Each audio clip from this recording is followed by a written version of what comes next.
$1 अरब और खूबसूरत महिला से शादी, ये मांग किसी सरकारी दूल्हे या फिर सिर्फ आशिक की नहीं, बल्कि ये मांग है युगांडा के आर्मी चीफ की। जी हाँ, जिसने अपनी अजीबोगरीब डिमांड से पूरे तुर्की को सकते में डाल दिया है। अब आप भला सोच रहे होंगे, भला आर्मी चीफ युगांडा का और सकते में तुर्की कैसे? तो चलिए आपको बताते हैं कि आखिर इसमें तुर्की का क्या रोल है। मोहोजी कैनेरुगाबा, जो युगांडा के सेना प्रमुख है, इन दिनों अपने एक बेहद ही विवादित और अजीबोगरीब बयान को लेकर पूरी दुनिया में छाए हुए हैं। उन्होंने तुर्की के सामने दो हैरान कर देने वाली मांगे रखी। पहली, $1 अरब यानी तकरीबन 9,000 करोड़ रुपए की आर्थिक सहायता, और दूसरी, तुर्की की सबसे खूबसूरत लड़की से उनकी शादी करवाई जाए। ये मामला 11 अप्रैल को तब सामने आया जब कैनेरुगाबा ने सोशल मीडिया प्लेटफॉर्म एक्स पर लगातार कई पोस्ट कर डाले। उन्होंने अपनी मांगों के पीछे तर्क देते हुए कहा कि युगांडा पिछले लगभग 2 दशकों से सोमालिया में सक्रिय दहशतगर्द संगठन अल-शबाब के खिलाफ लड़ाई लड़ रहा है। ये संगठन अल-कायदा से जुड़ा हुआ है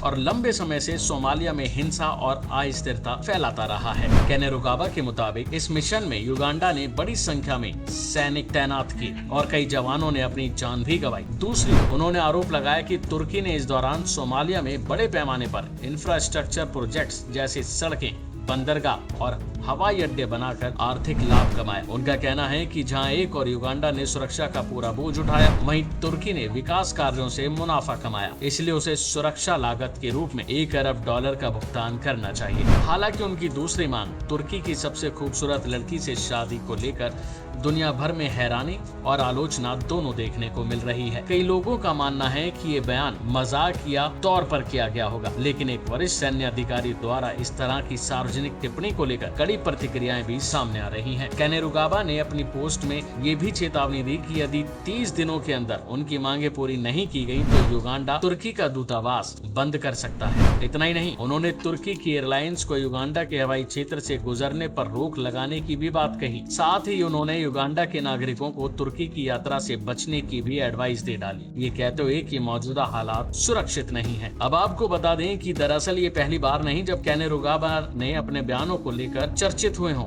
इससे पहले 2022 में उन्होंने जॉर्जिया मेलोनी से शादी के बदले 100 कोले गाय देने की पेशकश कर दी थी, जिसे लेकर काफी विवाद हुआ था। इस पूरे घटनाक्रम ने युगांडा और तुर्की के रिश्तों पर सवालिया निशान खड़े कर दिए हैं और अंतर्राष्ट्रीय स्तर पर कूटनीतिक मर्यादाओं को लेकर एक नई बहस छेड़ दी है। बहरहाल देखना होगा कि आखिर इस मामले में आगे और क्या क्या अपडेट सामने आती है। अभी के लिए फिलहाल इतना ही। बाकी अपडेट के लिए बने रहिए भारत एक्सप्रेस के साथ।